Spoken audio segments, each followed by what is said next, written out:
Hey guys, welcome back to my channel where I upload DIYs and interior design content. My name is Ashley and this is Interior.Break.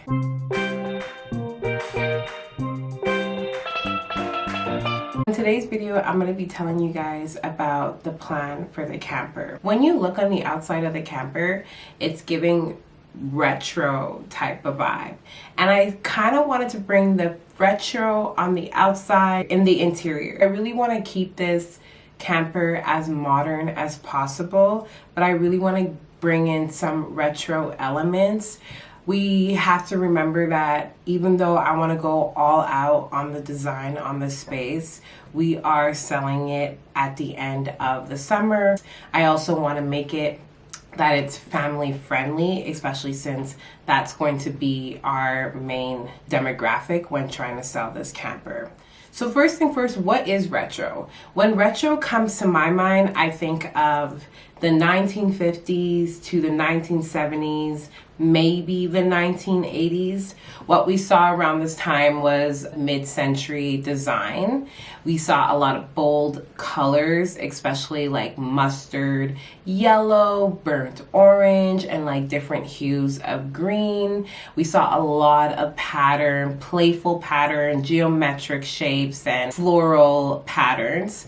We saw lots of curves, lots of oval shapes. They really played with shapes, especially when it comes to the furniture. Lots of plastic around this time. Plastic was really huge. Those bright, remember those like bright plasticky chairs. We also saw lots of natural woods, especially walnut. Walnut was really popular around this time. We also seen a lot of natural fabrics, especially wool and shag carpets. So when I think of retros, these are some of the stuff that comes to my mind. So now let's get into the plan. Okay, so the first thing we're going to talk about is flooring.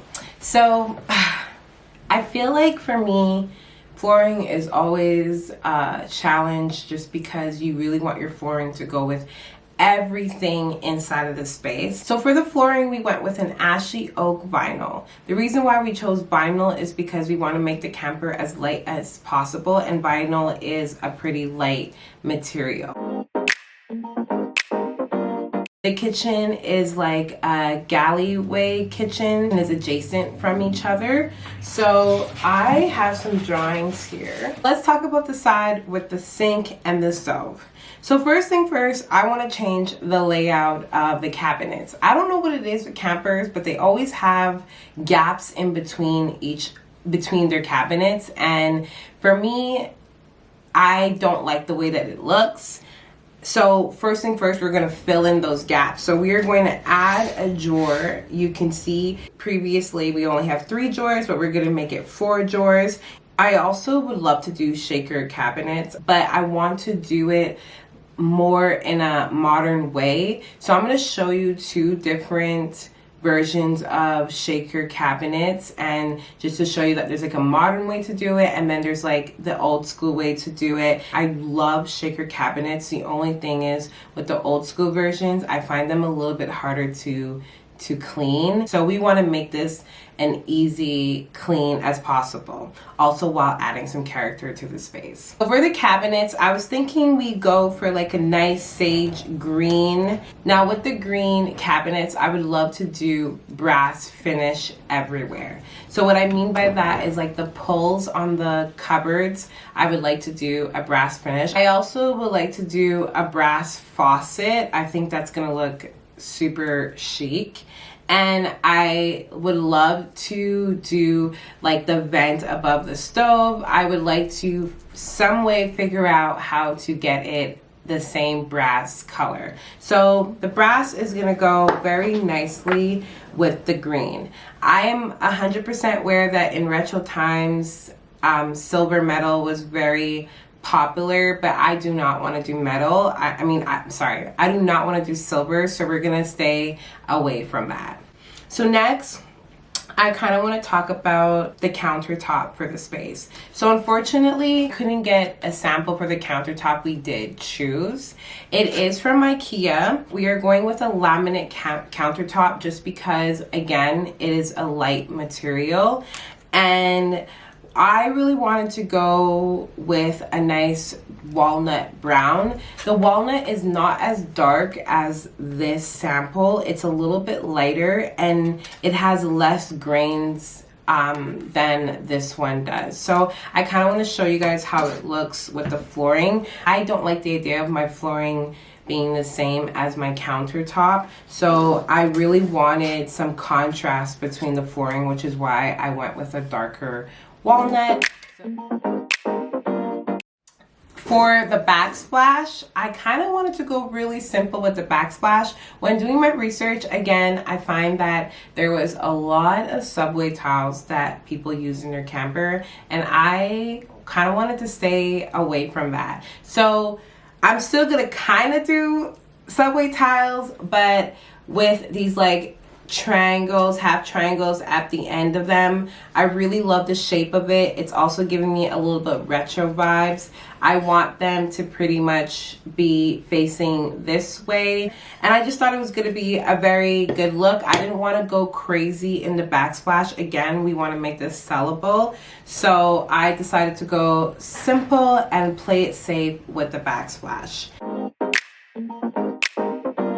This is where I kind of wanted to bring in a natural material. So for the window treatment, we're probably going to sew them ourselves. And I really like this material. I also really like the color. And then I found it went really well with the rest of the pieces for the kitchen. Here's what we have so far for the kitchen. On the other side, we do have a fridge, and I wanted to go with like a really cool retro type of fridge. All right, pause. So I realized what I was saying here made absolutely no sense, so we're going to do a voiceover. So for the retro fridge, we want to do it in a black finish, and unfortunately all the handles come into silver, so we're going to have to do some mixed metals. Like I said before, throughout this period, silver was really in. Now for the rest of the appliances, we have just a stove top we're going to do. We're probably going to do about 2 burners, and I want to find a stovetop that also has some curves to it. I'm going to show you like an example.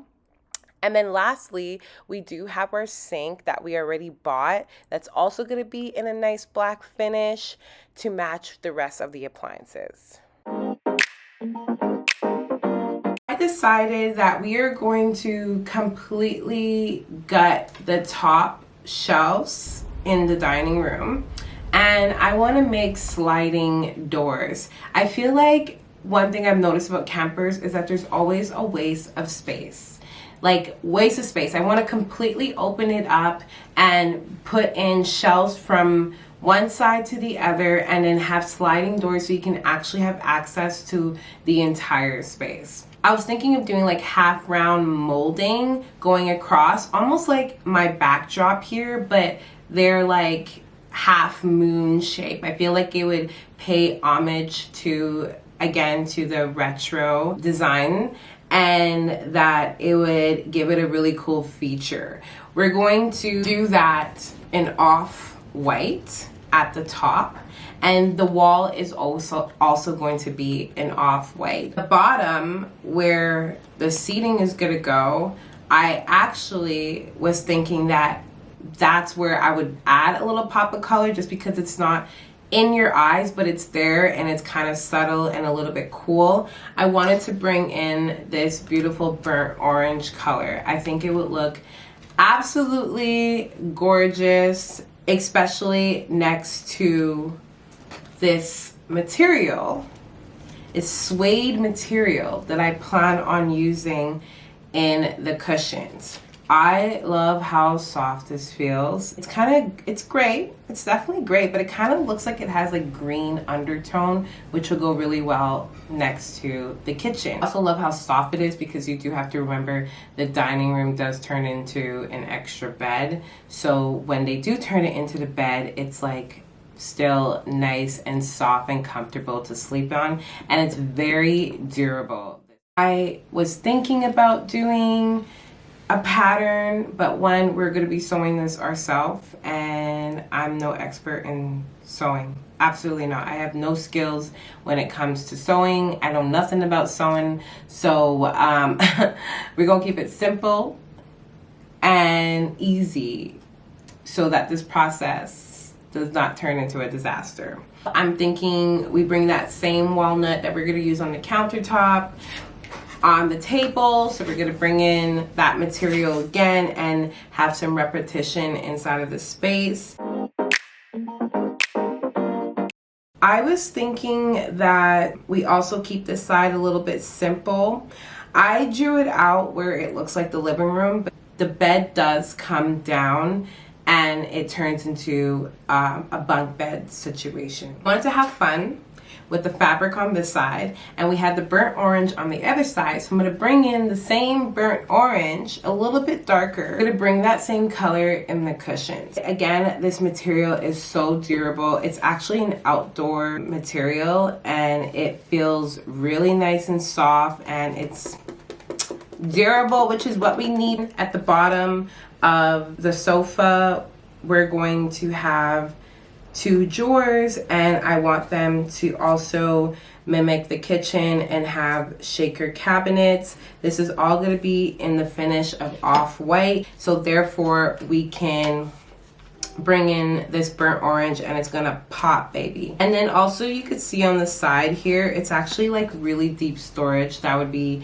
really good to put like the pillows and blankets in the daytime when you want to turn it back into a living room. Want to put that same laminate countertop on top of it so that it can kind of act as a countertop, and it can pull up so that you can use it as storage.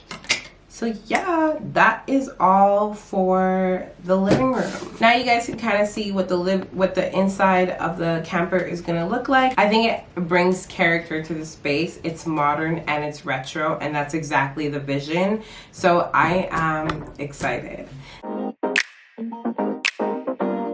Such a small bathroom, so the only thing that's going in there is a toilet. I kind of wanted to have fun with the bathroom, especially since it's such a small space. I've worked with Walmart before in the restaurant video, and I loved their wallpaper. I think I even said it in that video that I have never worked with wallpaper that was so easy, because wallpaper is a pain in the butt to work with. I don't care what nobody says.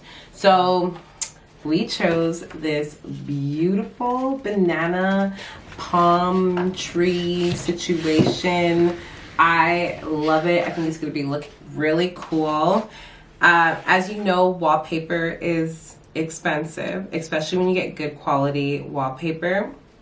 So to save on coins, I'm only gonna do the top of the wallpaper. So you could see here in my drawing that I only did half the wall with the wallpaper.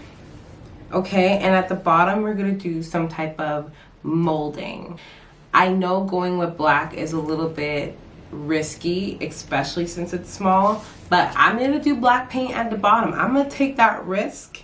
There's nothing that hurts that if it doesn't work out, I can paint it a different color, but I'm gonna take that risk and we're gonna go with a black paint at the bottom. I also would like to add shelves above the toilet. I think that's gonna look really cute. I'm still kind of indecisive about this one because I kind of wanted to go to save money, use whatever leftover we have of the laminate countertop and put it in the bathroom. But I'm afraid that it might look too dark, especially for this small space. So potentially I have some other samples here. The finish, I was originally thinking for the shelves, but obviously it's gonna be more expensive if I have to buy new material to make the shelves instead of just using the leftovers that we have over the walnut. But I think that is a decision that I'm going to make a little bit later on once I see the wallpaper on the wall. But yeah, that's pretty much it for the bathroom. It's going to have new lighting. We're definitely going to have a new toilet. Right now the toilet is yellow and we don't want yellow, so we're going to make the toilet white. That's pretty much it for the video. Thank you guys so much for watching this video. Please go like, comment, and subscribe. Don't forget to follow me on Instagram at interior.brick, and I'll see you guys in my next video. Bye. Doom, doom, doom, doom, doom, doom, doom.